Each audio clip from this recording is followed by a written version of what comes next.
World War II was the darkest hours known to mankind. The ineffectiveness of the League of Nations, the world body established following the First World War, called for a stronger global consensus. Out of the ashes of 50 million lives lost and the global devastation arose the United Nations. With the end of the World War in 1945, 50 nations, including the United States, United Kingdom, Union of Soviet Socialist Republics and China, met in San Francisco on the 25th of April to draft the first United Nations Charter.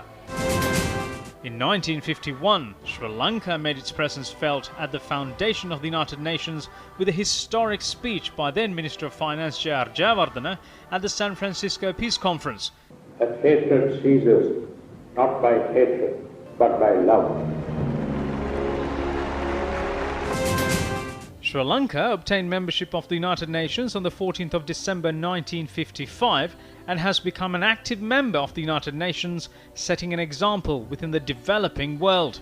Prime Minister S.W.R.D. Bandaranaike was the first Sri Lankan head of state to address the United Nations General Assembly. We are marking 70 years of the United Nations and 60 years of Sri Lanka in the United Nations.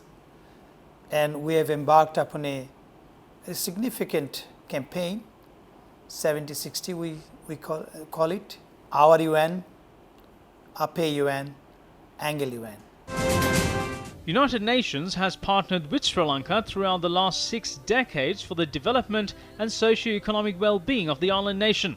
However, Sri Lanka is not only a beneficiary of the United Nations interventions, but also a key contributor to the UN.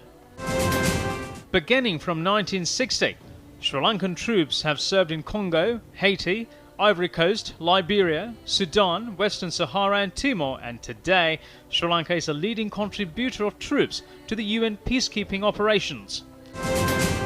Ranasinghe Premadasa, former president of Sri Lanka, successfully proposed to the United Nations to declare an international year of shelter for the homeless, which was declared in 1987.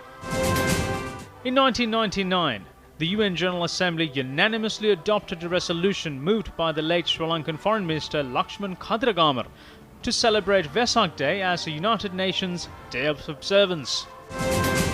Sri Lanka played a key role in the issue of children and armed conflict in the World Summit Outcome document of 2005. In 2006, then Secretary General Kofi Annan appointed Dr. Radhika Kumaraswamy as Under Secretary General, Special Representative for Children and Armed Conflict. Her term ended in 2012. Honorable J.R. Jayawardena, former President of Sri Lanka, proposed the first ever United Nations General Assembly special session on disarmament against nuclear weapons, small arms and the arms race into outer space.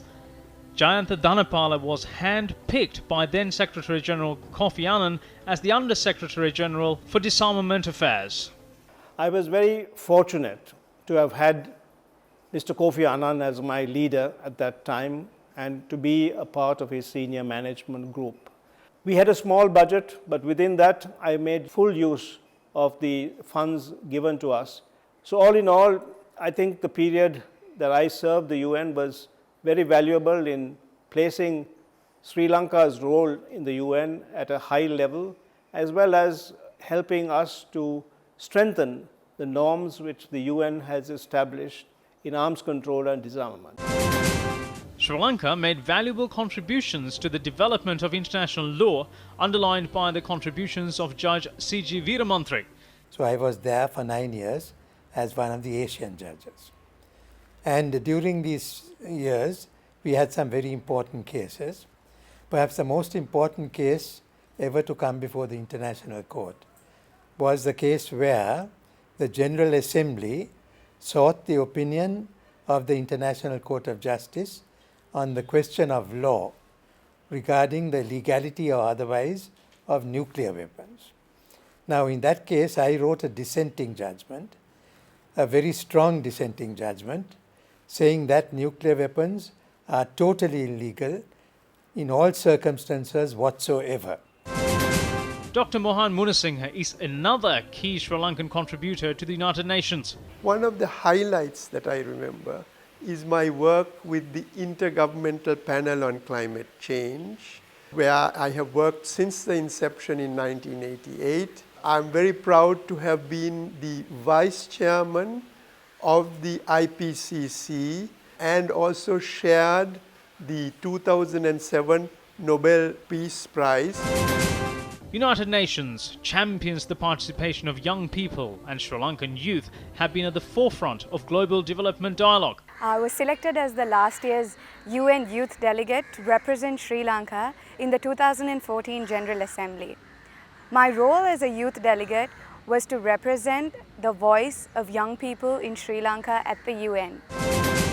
As the world body celebrates its 70th anniversary, Sri Lanka is strengthening the partnership and playing an ever-enhancing role within the United Nations. එක්සත් ජාතීන්ගේ සංවිධානය ආරම්භයේ සිටම උත්සාහ දරනු ලැබුවේ ලෝකවාසී මානවයාගේ ජීවිත පැවැත්ම වඩා තාර්කික අර්ථවත් සහ සමෘද්ධිමත් කිරීමයි. මෙවර මහ සභාවට ඉදිරිපත් කරනු ලබන තිරසර සංවර්ධනය මත පදනම් වූ පශ්චාත් 2015 සඳහා වන සංවර්ධන න්‍යාය පත්‍රය සහ ඒ සමග ඉදිරිපත් කරනු ලබන විශ්ව ක්‍රියාකාරී සැලැස්මට ශ්‍රී ලංකා රජයේ පූර්ණ සහාය හිමි වන බව මා මෙහිදී ප්‍රකාශ කරන්නේ ඉතාමත්ම සතුටින්. ඒ අනුව 21 වන සියවස තුළ ගෝලීය පාරිසරික සංවේදී නව ශිෂ්ටාචාරයේ පෙර ගමන්කරුවෙකු ලෙස අධිෂ්ඨානශීලීව කටයුතු කිරීමට ලෝක ප්‍රජාව ඉදිරියේ මා ඉතාමත්ම පැහැදිලිව ප්‍රකාශ කරමි. We as United Nations colleagues working in a humble way have been partner in your journey for the last 60 years. We remain committed to walk the future path with everyone, with all the people in Sri Lanka in this journey to a very prosperous, peaceful Sri Lanka.